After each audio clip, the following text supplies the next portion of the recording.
fasilitasi mereka untuk bidang olahraga, untuk bidang rekreasi, bidang komunitas, supaya mereka teralihkan dari kebiasaan merokok.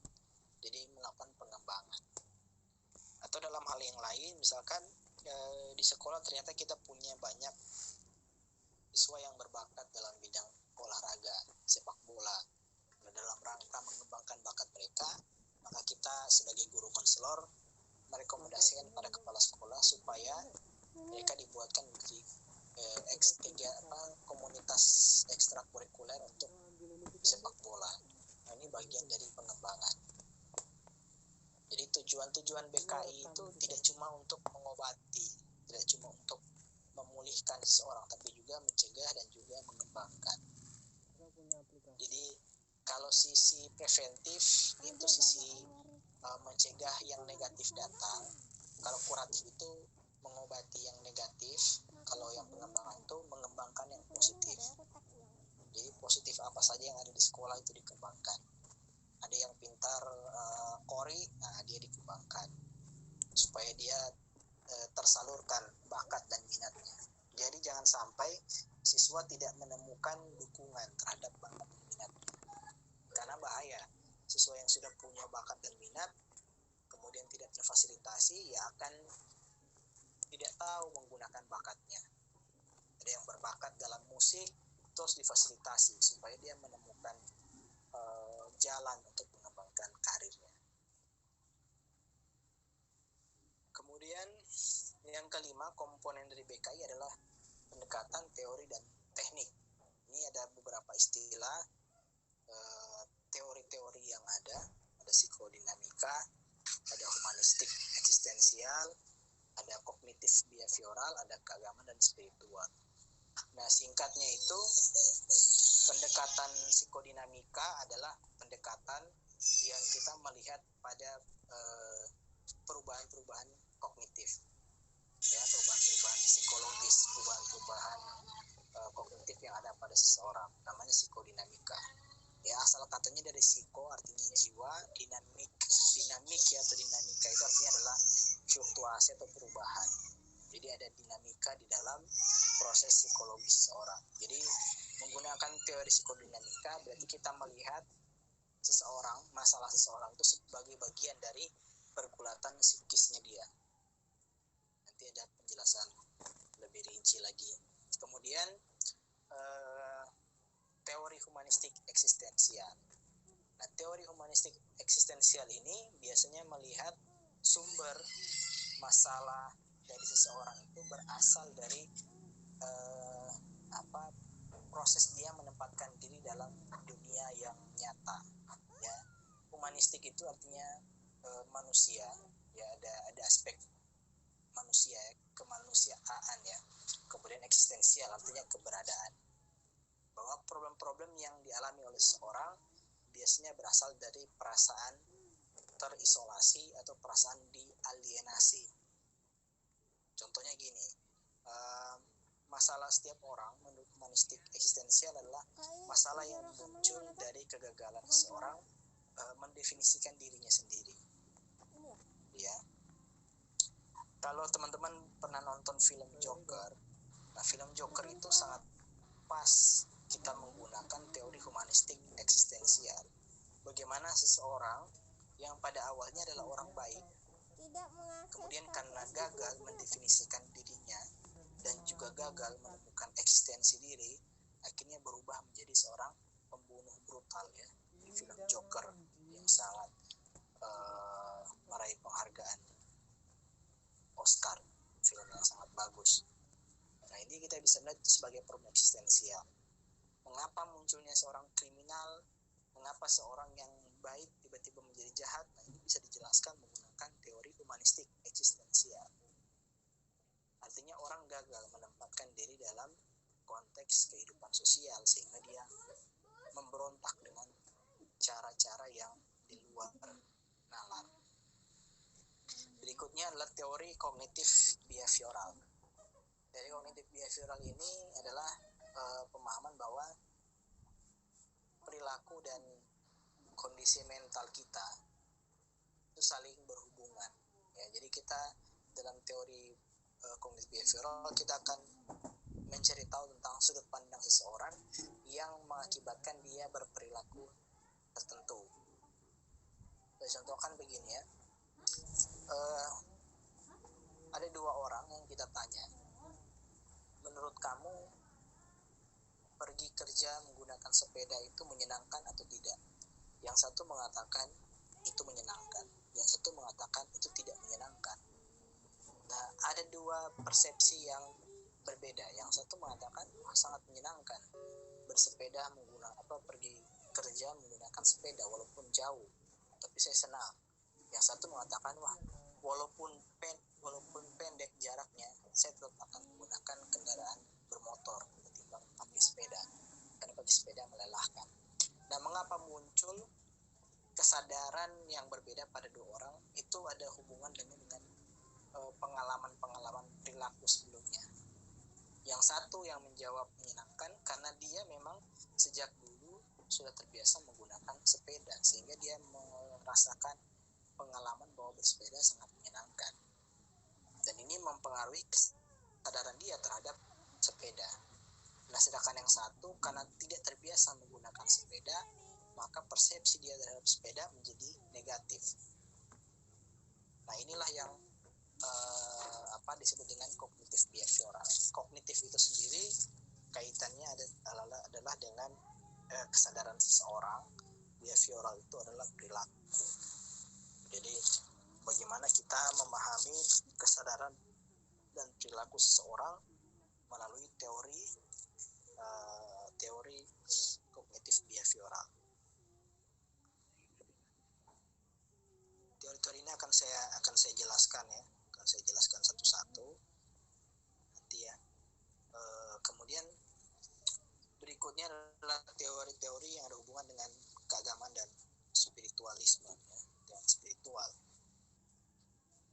Intinya adalah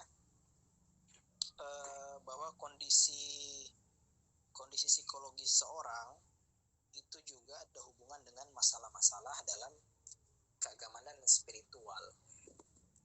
Ya. Orang yang punya kepribadian tenang, punya kepribadian bijak, pada umumnya adalah orang yang sangat spiritualis, ya, orang yang percaya ada sesuatu yang melihat tingkah laku dia, sehingga dia dengan berbagai macam cara berusaha untuk mengontrol setiap perilaku yang dia lakukan, karena dia punya perspektif bahwa dia sedang diawasi oleh sesuatu yang ada di luar kehendaknya sendiri. Nah, itu namanya ada perspektif keagamaan dan spiritual. Atau kita memahami seseorang itu melalui aspek spiritual yang tengah dia jalani, aspek agama yang dia yakini. Misalkan kita tanya ke dia, kenapa kamu kalau beribadah itu seperti menikmati sekali ya, sholat saja sampai menangis, berdoa sambil menangis ya. Nah, ini bisa dijelaskan melalui teori keagamaan dan spiritual.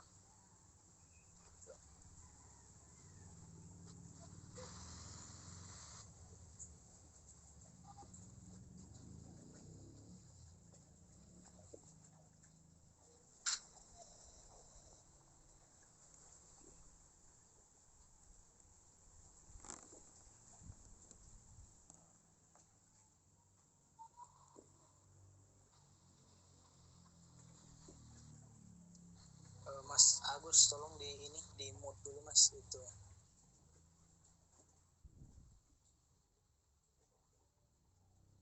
Ya.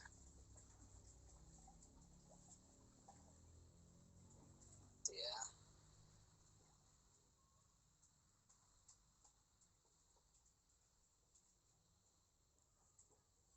Kita lanjutkan.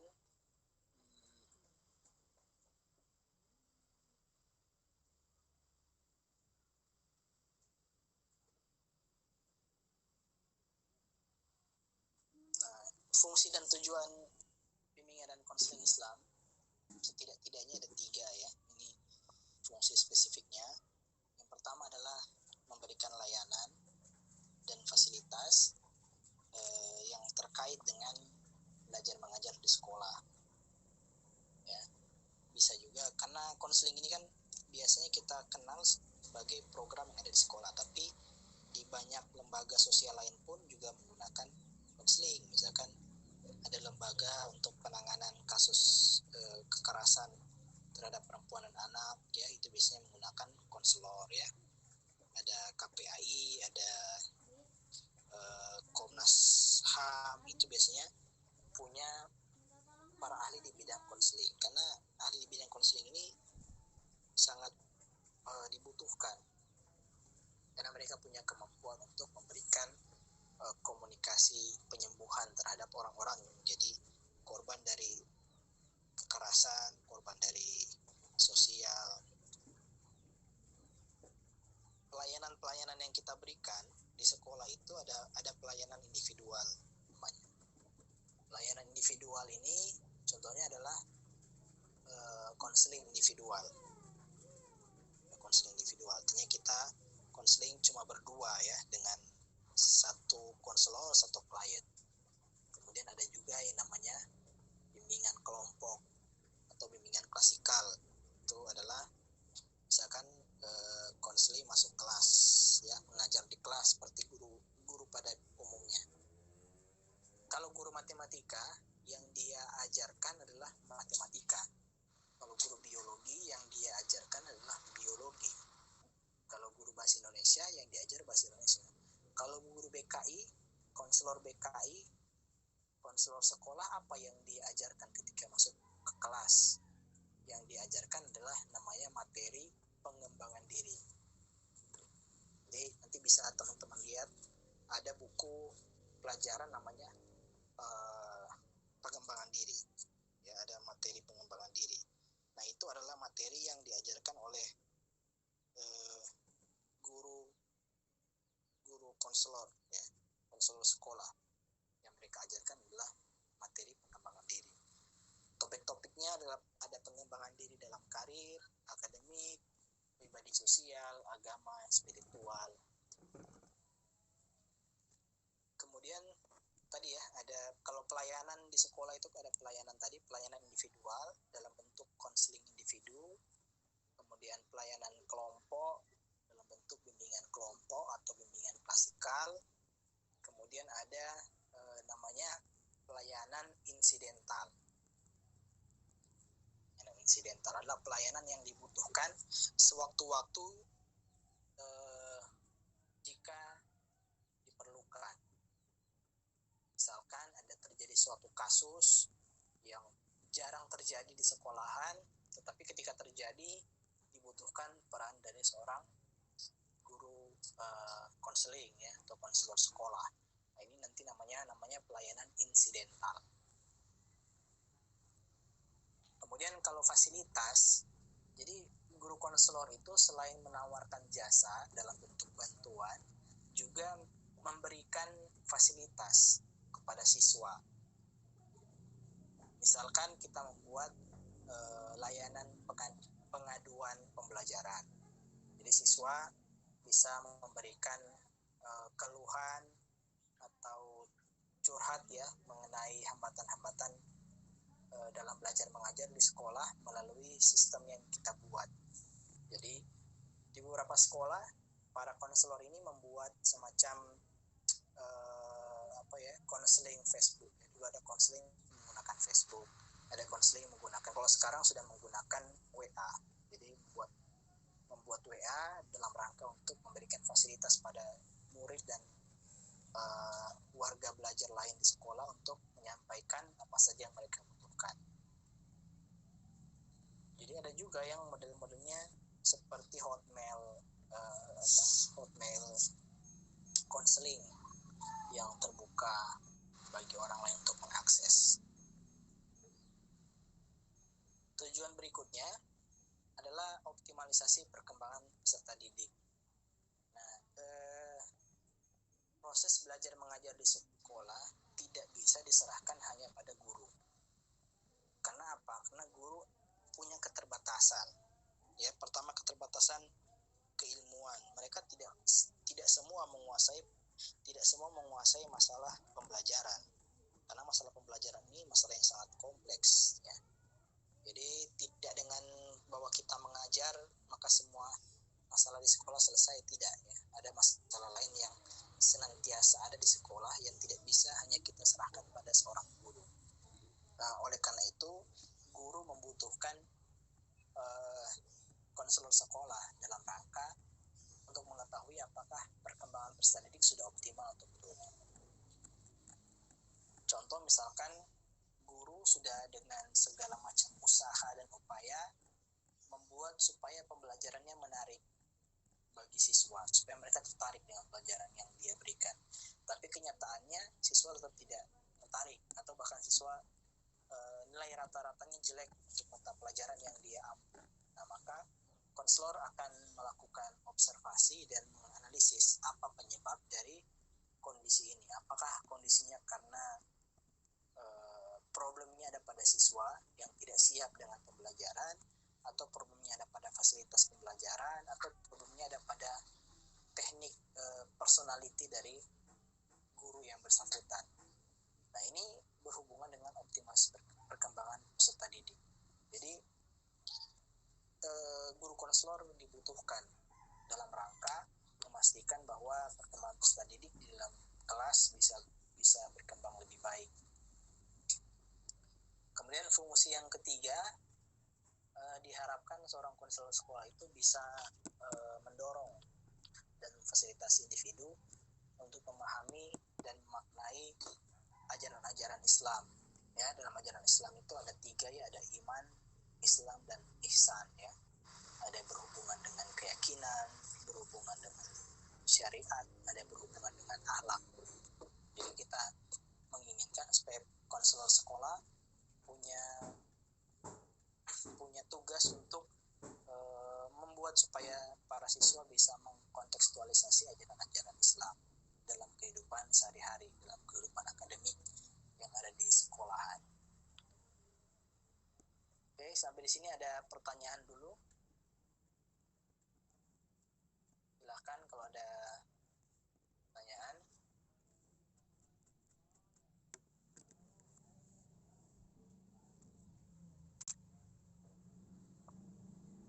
Nah, ini nanti bisa saya jelaskan ya ini. Nanti ini kita akan belajar di bagian terakhir perkuliahan. Di bagian setelah tengah semester kita akan belajar tentang program dan layanan dalam BKI. Jadi program-program, komponen program. Nah, ini kita membutuhkan beberapa kali pertemuan untuk membahas tentang bagaimana membuat contoh program dan layanan dalam BKI. Ya, silakan bisa di capture dulu. Ini ada program pelayanan dasar, pelayanan responsif, perencanaan individual, dan dukungan sistem. Ya, nanti akan saya jelaskan.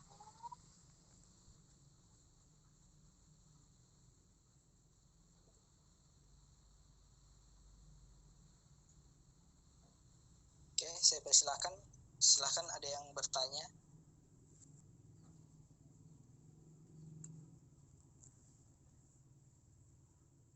Bisa melalui kolom komentar atau bertanya secara langsung. Meraih penghargaan Oscar, film yang sangat bagus. Nah, ini kita bisa lihat sebagai problem eksistensial. Mengapa munculnya seorang kriminal? Mengapa seorang yang baik tiba-tiba menjadi jahat? Bisa dijelaskan menggunakan teori humanistik eksistensial. Artinya orang gagal menempatkan diri dalam konteks kehidupan sosial sehingga dia memberontak. Silakan kalau ada pertanyaan. Berikutnya adalah teori kognitif. Assalamualaikum, Mbak. Waalaikumsalam. Ya, Mas. Mbak, silakan. Izin bertanya, apa ada perbedaan mendasar antara PKI sama PKI biasa? Begitu, Pak. Terima kasih. Ya. Oke, apakah ada perbedaan? Kemudian pertanyaan dari Ria Hanana. Jika tertarik menjadi guru konseling, apakah bisa? Dan apakah ada semacam sertifikasi atau syarat lain? Ya. Pertanyaan dari Aldi juga sama. Jadi perbedaan antara konseling Islam dan konseling umum. Nah, ini kita lihat ya.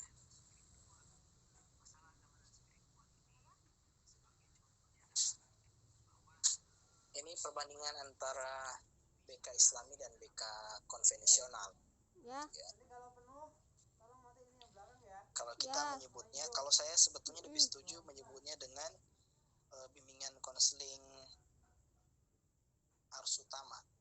Jadi BK yang mainstream. Jadi BK yang mainstream sama BK Islam. Ya. Apakah ada perbedaan? Ya, perbedaannya sangat banyak ya. Ini cuma yang ditampilkan di layar ini cuma sebagian kecil aja, gitu ya. Tapi akan saya berikan secara umum. Jadi kalau konseling umum itu pertama nanti teori-teori yang kita gunakan akan ada tambahan. Kalau konseling konvensional biasanya kita akan menggunakan teori behavioral, teori kognitif, teori psikodinamika yang tadi sudah saya sebutkan. Biasanya cuma itu aja, gitu ya. Nanti tapi kalau bimbingan konseling Islam ada tambahan teori Islam. Kenapa? Karena persoalan yang akan dihadapi oleh BK Islami, salah satu persoalan utamanya adalah persoalan religiusitas. Kalau bimbingan dan konseling umum itu hampir sangat terbatas dalam hal untuk menangani masalah-masalah yang ada hubungannya dengan religiusitas.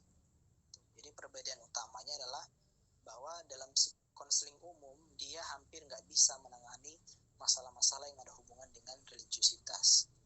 Makanya kita membutuhkan bimbingan dan konseling Islam.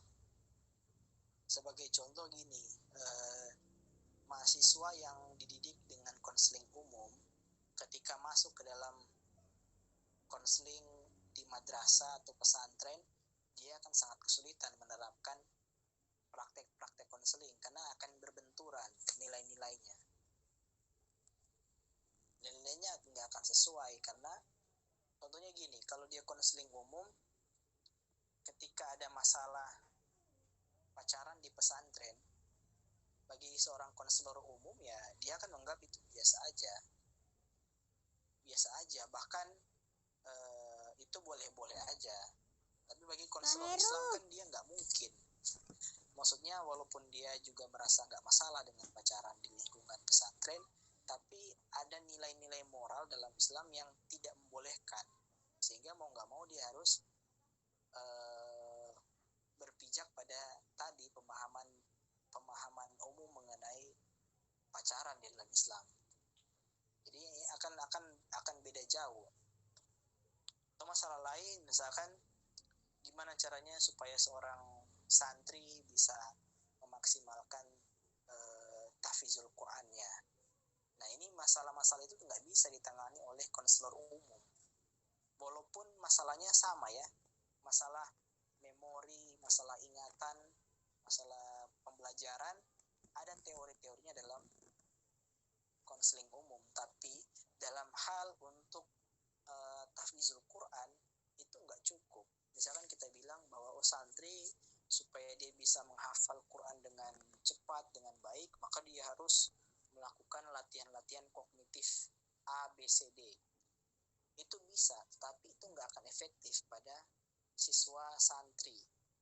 Karena bagi siswa santri itu nggak cukup.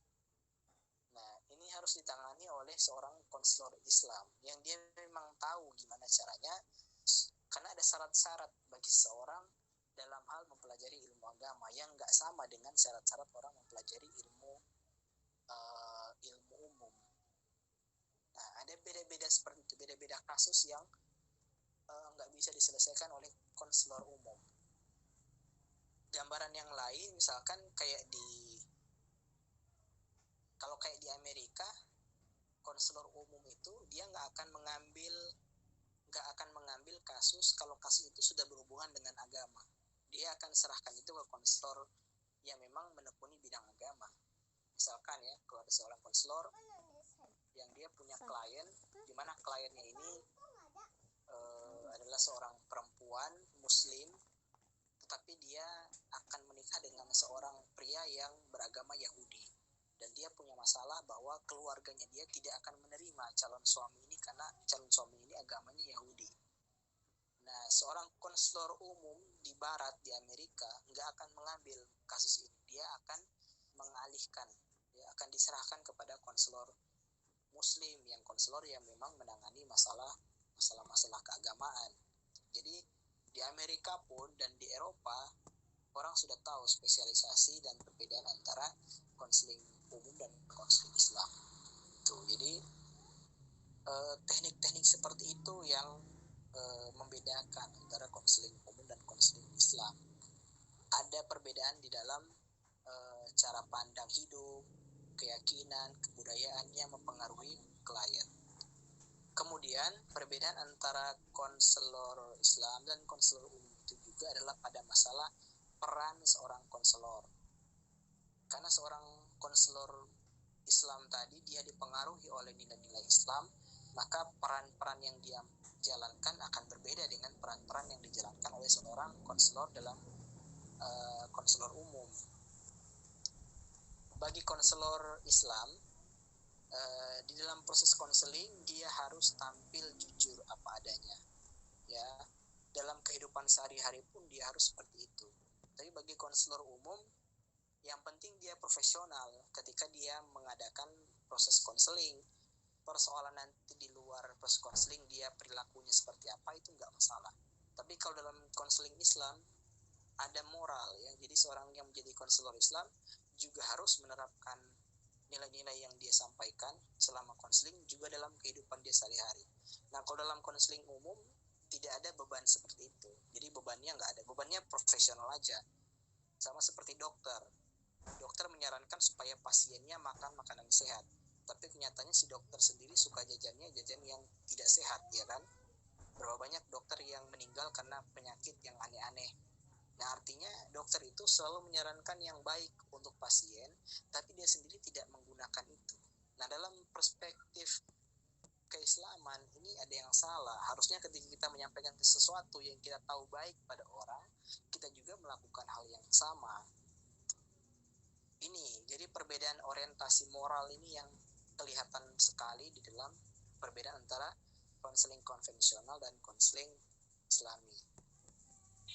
Kemudian kalau perbedaan yang lain, bagi konselor umum, semua masalah di dalam kepribadian atau perilaku atau kognitif, kesadaran, itu semua ada hubungan dengan pengalaman-pengalaman masa lalu. Jadi semua yang menjadi masalah kita hari ini selalu ada hubungan dengan masa lalu, dengan masa kecil, dengan alam bawah sadar. Tapi kalau bagi BK Islam, persoalan dalam perilaku, persoalan dalam kognitif itu selain ada pengaruh pada pengalaman-pengalaman masa lalu, juga ada kaitan dengan kondisi orang pada saat ini. Misalkan secara normal orang ini harusnya sukses karirnya, ya. Pertama dia pintar, kemudian dia suka bergaul, punya pergaulan luas, tapi kenapa karir dia terhambat? Nah, bagi konselor umum kasus ini nggak bisa dia jelaskan karena kasus ini aneh, ya. Kok orang normal-normal aja tapi kok nggak bisa mengembangkan karir, ya. Nah, bagi konselor Islam ini masalahnya pasti ada masalah pada kondisi mental spiritual seseorang. Jadi orang melihat pada aspek-aspek spiritual gitu, ya. Jadi bimbingan konseling konvensional selalu terpaku pada aspek-aspek yang materialistik, gitu, ya. Sedangkan kalau BK Islami dia terfokus pada pandangan-pandangan holistik atau yang keseluruhan. Jadi yang dia lihat itu keseluruhan. Manusia itu bukan cuma fisik, tapi juga adalah spiritual. Itu jadi beda yang bisa kita lihat, ya. Kemudian yang paling kelihatan yang lain perbedaan teknik dalam konseling umum dan konseling Islami. Kalau konseling umum, ketika kita melihat ada orang yang punya masalah, kita berupaya untuk supaya dia menemukan rasionalisasi dari kesalahan itu. Jadi dia harus bisa merasionalisasi kesalahan-kesalahan yang dia lakukan. Nah, sedangkan kalau dalam konseling Islami, kita akan meminta orang yang tersebut untuk melakukan taubat dulu. Jadi sebelum masuk ke dalam fase konseling, kita meminta kepada klien untuk berkomitmen dalam mengubah tingkah laku dan kebiasaan. Nah, ini penting. Kalau bagi konseling konvensional, yang penting ada pengakuan kesalahan aja. Ya, sekedar pengakuan kesalahan, tapi juga dia merasionalisasi kesalahan yang dia lakukan. Artinya dia mencari-cari pembenaran dari kesalahan yang dilakukan. Sedangkan kalau di dalam Islam harus ada penyesalan, harus ada rasa bersalah, harus berjanji untuk tidak lagi mengulangi kesalahan yang dilakukan. Ya, ini perbedaan-perbedaan yang kelihatan sekali. Itu ya.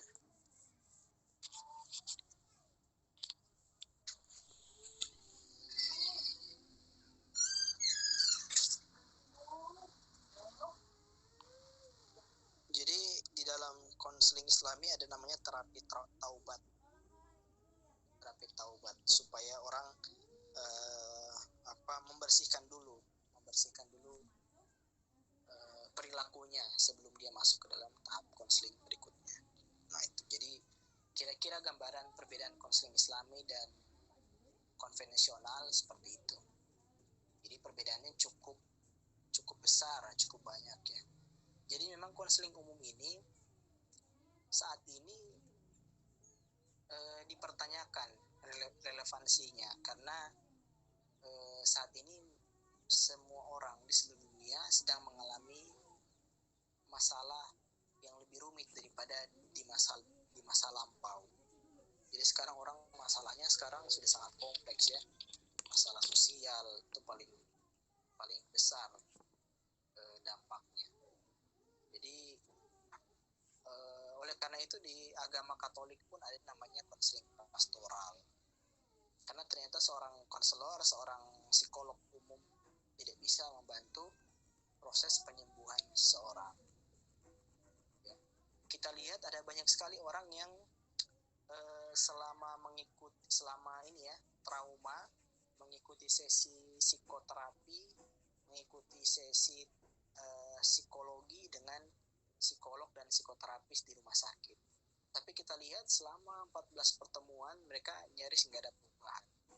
Akhirnya yang mereka lakukan apa? Mereka lakukan adalah menemui kiai, menemui pastor, menemui seorang penghayat spiritual untuk menemukan nilai-nilai hidup. Nah, kalian tahu kan kayak orang seperti Deddy Corbuzier itu melakukan perjalanan psikologis sedemikian banyak gitu, tapi ujung-ujungnya ketika dia menemukan titik balik dalam hidupnya justru ketika dia bertemu dengan ustadz, bertemu dengan orang-orang beragama lah, orang spiritualis. Atau kalian lihat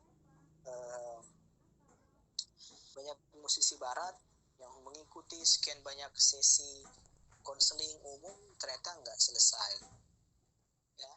Vokalis Linkin Park misalkan mengikuti sedemikian besar sesi psikologi, tapi akhirnya dia nggak kuat, menyerah, dan memang sudah takdirnya kemudian dia meninggal ya, bunuh diri. Artinya memang dalam konseling umum, konsep konvensional itu sangat-sangat kering, tidak ada sentuhan kemanusiaan, tidak ada sentuhan jiwa di dalam konseling umum. Nah, sehingga kita membutuhkan yang namanya konseling Islami yang punya wawasan tentang kehidupan akhirat. Dalam konseling umum kita nggak bicara tentang konseling apa dunia akhirat tuh nggak ada dalam konseling umum. Yang kita tahu dunia itu adalah yang saat ini ada, tapi yang berikutnya adalah kita nggak tahu apa. Sehingga kadang-kadang konselor umum pun bingung dengan dirinya sendiri, ya. Saya sudah ketemu dengan sekian banyak teman-teman yang belajar psikologi umum, belajar psikologi barat ya, tapi mereka mengalami disorientasi. Ada yang gagal mempertahankan pernikahan, ada yang gagal dalam pengasuhan, padahal ahli psikologi anak, tapi nggak mampu mengurus anaknya sendiri. Ini jadi karena problem itu dalam pembelajaran konseling atau psikologi konvensional tidak ada yang namanya transfer of value, transfer nilai, tidak ada. Yang ada hanyalah transfer of knowledge, cuma ilmunya aja yang dia dapat, tapi nilai-nilai yang terkandung di dalam ilmu pengetahuan itu sendiri tidak diserap, sehingga ketika mereka menemui masalah dalam hidupnya sendiri, justru malah mereka nggak bisa menyelesaikan. Ibaratnya mereka menjadi seseorang yang pintar sekali menjelaskan bagaimana cara naik sepeda, tapi nggak bisa naik sepeda, atau naik sepeda masih nabrak-nabrak. Masih lebih bagus orang yang belajar otodidak naik sepeda, tapi dia menjaga keseimbangan. Jadi kita membutuhkan sebuah ilmu pengetahuan yang mengajarkan tentang keseimbangan hidup. Ini penting. Ibarat kita menaiki sepeda, kita butuh keseimbangan supaya kita tetap bisa stabil dalam berjalan ya. Mau naik naik tanjakan, turunan, atau jalan berbatu, jalan terjal, kita bisa tetap stabil. Jadi membutuhkan ilmu yang mengajarkan tentang keseimbangan hidup. Nah, holistic outlook. Jadi bukan ilmu yang hanya mengajarkan tentang permukaan ya, materialistik. Jadi mengajarkan tentang sesuatu yang lebih luas.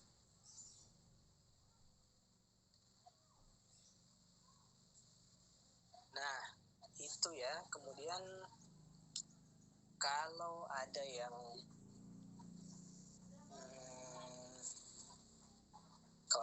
kalau belajar PAI bisa menjadi guru konseling, bisa ya.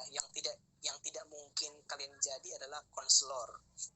Kalau jadi guru konseling, maksudnya guru yang diberikan tugas untuk membuat program konseling di sekolah, itu bisa. Karena misalkan kalian kan ada belajar psikologi perkembangan, ada pembelajaran psikologi Islam, ada belajar psikologi pendidikan, ada belajar konseling Islam. Setidak-tidaknya nanti dari sekian mata kuliah ini itu menjadi bekal dalam menjadi guru konseling. Itu bisa. Tapi misalkan supaya menambah keyakinan dan kemantapan ya dalam melakukan proses konseling, kita bisa mengambil pelatihan-pelatihan yang ada. Biasanya sangat banyak ya, pelatihan-pelatihan konseling itu sangat banyak. Kalau di Jogja sangat banyak, kalau di Solo mungkin terbatas. Kalau di Jogja sangat banyak pelatihan konseling ya. Mulai dari konseling keluarga, konseling anak, konseling parenting ya, pengasuhan, apalagi ya, konseling konseling kebencanaan ada, konseling krisis ada, konseling individual ada. Tapi kalau saya mau menyarankan bagi mahasiswa yang ingin sekali dengan dunia konseling, entah itu dalam kebutuhan untuk diri sendiri atau untuk berbagi dengan orang lain, ya bisa menekuni pertama kali adalah keterampilan untuk berkomunikasi dan keterampilan untuk memahami sesuatu. Nah, memang syarat utama dari menjadi konselor adalah banyak-banyak memperbanyak wawasan pengetahuan. Jadi banyak membaca, menonton film, mencari film-film yang bisa kita pelajari, yang ada aspek-aspek psikologinya, supaya kita tertarik. Dulu ketika belajar psikologi, saya membaca beberapa novel yang ada kaitannya dengan problem psikologi. Ya, dulu pernah ada ya, namanya itu novel, judulnya itu Veronica. Itu novel tentang seorang perempuan muda yang mengidentifikasi dirinya seperti boneka. Jadi dia bingung, dia ini hidup atau mati. Dia ini hidup atau mati. Dia merasa dirinya itu boneka yang bisa berbicara. Padahal sebetulnya dia adalah seorang perempuan muda yang sedang dalam trauma berat karena pernah menjadi korban kekerasan seksual ya oleh orang terdekat dia. Kemudian dia berusaha untuk menyembuhkan trauma dirinya dia. Nah, itu novel yang biasanya dipakai oleh teman-teman yang belajar psikologi untuk mendapatkan gambaran tentang tentang bagaimana cara kerja psikologi. Nah, biasanya saya membaca novel yang ada hubungan dengan psikologi, ada hubungan dengan konseling, membaca buku filsafat. Nah, kemampuan seorang konselor itu setidak-tidaknya juga harus punya kemampuan filosofis. Karena ini masalahnya ketika kita berhadapan dengan klien yang jalan hidupnya dia itu buntu. Nah, orang yang jalan hidupnya buntu itu nggak bisa dikasih tips dan trik ala motivator.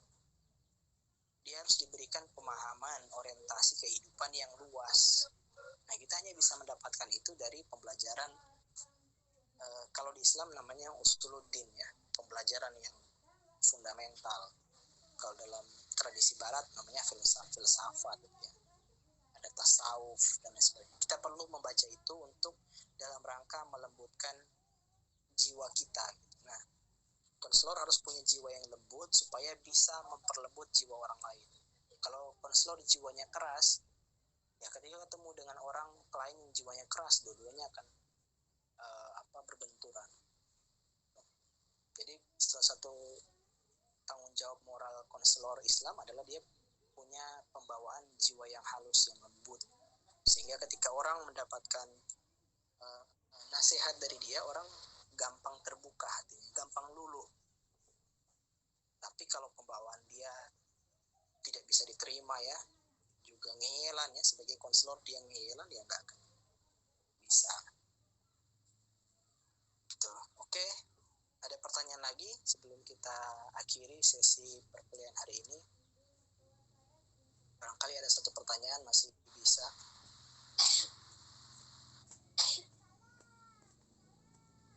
Oh, ada ya. S2 konseling psikologi yang linear dengan PAI ada banyak. Justru malah kalau misalkan teman-teman PAI mau kuliah S2 bisa juga mengambil psikologi Islam atau psikologi pendidikan Islam atau konseling Islam ada. Ya, di UIN Jogja itu setahu saya satu-satunya jurusan bimbingan dan konseling Islam.